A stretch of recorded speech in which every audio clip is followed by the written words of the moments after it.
Hello नमस्कार प्यारे साथियों। आज है 15 जून 2026 और हम लोग देखेंगे पीआईबी के महत्वपूर्ण करंट अफेयर्स जो कि आज के डेट के हैं। तो चलिए शुरुआत करते हैं सवाल नंबर 1 से। जून 2026 में प्रधानमंत्री नरेंद्र मोदी और फ्रांसीसी राष्ट्रपति इमैनुअल मैक्रोन ने फ्रांस के किस शहर में भारत इनोवेट्स 2026 कार्यक्रम का उद्घाटन किया? तो ऑप्शन बी राइट उत्तर हो जाएगा नीस में। और इसी कार्यक्रम के दौरान दोनों देशों ने India France innovation road map 2030 पर चर्चा की। सवाल नंबर 2, हाल ही में डाक विभाग ने जून 2026 में किस राज्य में ड्रोन आधारित डाक ट्रांसमिशन सेवा शुरू करने की घोषणा की है? ऑप्शन सी राइट उत्तर हो जाएगा हिमाचल प्रदेश। और यह जो सेवा है इसकी शुरुआत केंद्रीय संचार मंत्री ज्योतिरादित्य एम सिंधिया के द्वारा की गई है। सवाल नंबर 3, जून 2026 में नागरिक उड्डयन मंत्रालय के अनुसार बायोमेट्रिक सक्षम डिजिटल पब्लिक इंफ्रास्ट्रक्चर डीजी यात्रा ने 38 हवाई अड्डों पर कितने करोड़ यात्री उपयोग का मील का पत्थर पार किया है? तो ऑप्शन बी राइट उत्तर हो जाएगा 10 करोड़। सवाल नंबर 4, हाल ही में खनिज तेल उत्पादन को बढ़ावा देने के लिए भारत सरकार ने किन दो राज्यों के साथ एक त्रिपक्षीय समझौता ज्ञापन पर हस्ताक्षर किए हैं? ऑप्शन ए राइट उत्तर हो जाएगा असम और नागालैंड। और यह जो है केंद्रीय गृह मंत्री जो है अमित शाह और पेट्रोलियम मंत्री है हरदीप सिंह पुरी, इनके द्वारा ही असम और नागालैंड क्षेत्र में तेल संचालन को सुविधाजनक बनाने के लिए ऐतिहासिक समझौता किया गया है। सवाल नंबर 5, भारतीय सेना ने औपनिवेशिक काल की प्रथाओं और गैर जरूरी शब्दावली को समाप्त करने के लिए जून 2026 में कौन सी नई वर्दी नीति लागू की है? तो राइट उत्तर इसका हो जाएगा ऑप्शन सी आर्मी यूनिफॉर्म्स 2026। सवाल नंबर 6 है, केंद्रीय मंत्री अश्विनी वैष्णव ने जून 2026 में किस स्थान पर 20 किलोवाट के आकाशवाणी एफएम ट्रांसमीटर का उद्घाटन किया? तो ऑप्शन ए राइट उत्तर हो जाएगा जैसलमेर रामगढ़ में। और सीमावर्ती क्षेत्रों में कनेक्टिविटी को मजबूत करने के लिए राजस्थान के जैसलमेर के रामगढ़ में इस हाई पावर एफएम ट्रांसमीटर का उद्घाटन किया गया है। सवाल नंबर 7 है, हाल ही में किस देश के तट के पास यांत्रिक विफलता के कारण भारतीय ध्वज वाला एक मालवाहक जहाज डूब गया, जिसके सभी 14 चालक दल के सदस्यों को सुरक्षित बचा लिया गया? तो ऑप्शन बी राइट उत्तर हो जाएगा ओमान। और ओमान के तट पे ही भारतीय जहाज के डूबने के बाद ओमान स्थित भारतीय दूतावास और एमवी जबल अली जहाज की मदद से चालक दल को सुरक्षित बचाया गया और वे मुंबई लौट रहे हैं।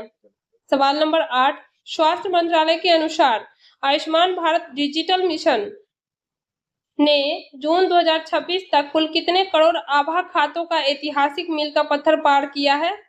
तो ऑप्शन सी राइट उत्तर हो जाएगा 90 करोड़।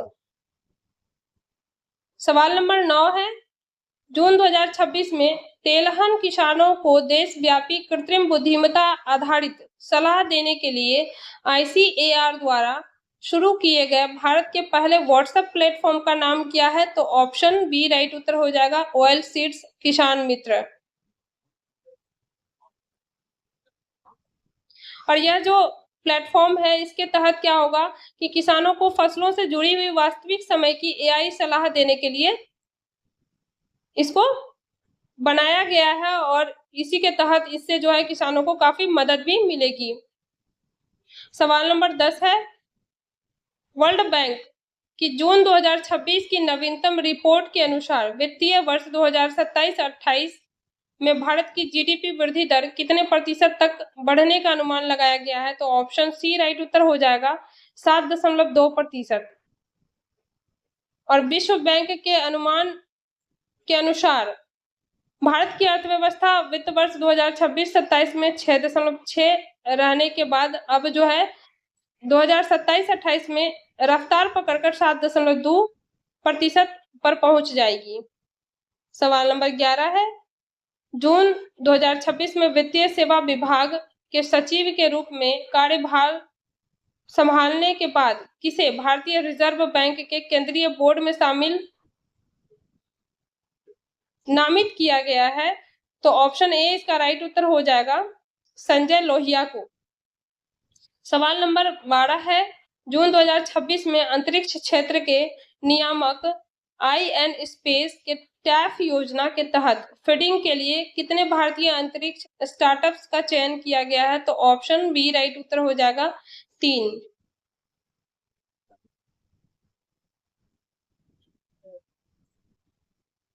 सवाल नंबर 13 है, हाल ही में किस स्पेस स्टार्टअप्स ने भारत का पहला रिमोट सेंसिंग AI प्लेटफॉर्म विकसित करने के लिए धारिणी नामक लार्ज अर्थ ऑब्जर्वेशन मॉडल बनाने की घोषणा की है? तो ऑप्शन सी राइट उत्तर हो जाएगा सेटस्योर एनालिटिक्स इंडिया। सवाल नंबर 14, विश्व आर्थिक मंच की वर्ष 2026 की टेक्नोलॉजी कोहोर्ट सूची में इस वर्ष कितने भारतीय स्टार्टअप्स को स्थान मिला है? तो ऑप्शन बी इसका राइट उत्तर हो जाएगा 9। इस वर्ष की WEF सूची में कुल 9 भारतीय स्टार्टअप शामिल है, जिसमें कि इस कोहोर्ट में कुल भारतीय फर्मों की संख्या अब 28 हो गई है। सवाल नंबर 15, भारत सरकार के वित्त मंत्रालय के अनुसार MSME क्षेत्र को मजबूती देने वाली आपातकालीन क्रेडिट लाइन गारंटी योजना के तहत कुल गारंटी राशि कितने करोड़ रुपए के पार पहुंच गई है? तो ऑप्शन बी इसका राइट उत्तर हो जाएगा 48,000 करोड़। और वित्तीय समावेशन को बढ़ावा देते हुए इस योजना के तहत गारंटी जारी करने का आंकड़ा 1 लाख के पार चला गया है, और जिसकी कुल वैल्यू जो है वो 48,000 से अधिक है।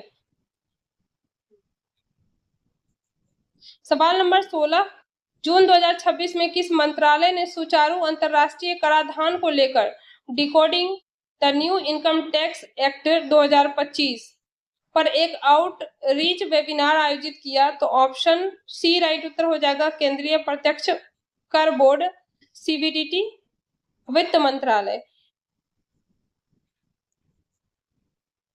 सवाल नंबर 17 है, प्रतिवर्ष विश्व रक्तदाता दिवस दुनिया भर में किस दिन मनाया जाता है, जिसके उपलक्ष्य में हाल ही में दिल्ली में बड़े पैमाने पर जीवन प्रमाण और रक्तदान शिविर आयोजित किए गए? तो ऑप्शन बी राइट उत्तर हो जाएगा 14 जून को। सवाल नंबर 18, जून 2026 में किस सरकारी एजेंसी ने भारत के पूर्वी और उत्तर पूर्वी हिस्से में सक्रिय एक बड़े सोने की तस्करी के सिंडिकेट का भंडाफोड़ कर 25 करोड़ रुपए का सोना जब्त किया है? तो ऑप्शन सी इसका राइट उत्तर हो जाएगा राजस्व खुफिया निदेशालय ने।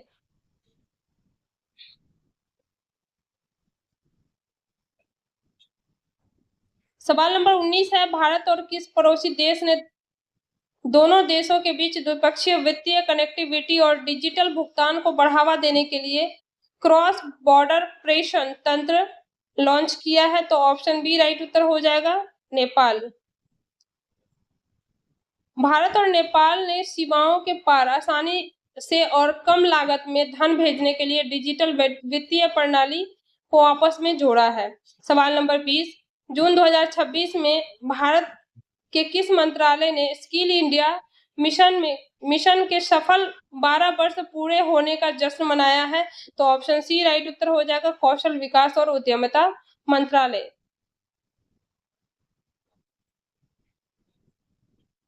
तो कैसा लगा आपको आज का यह करंट अफेयर? कमेंट बॉक्स में अवश्य बताएं, और वीडियो को जितना अधिक हो सके ज्यादा से ज्यादा शेयर करें।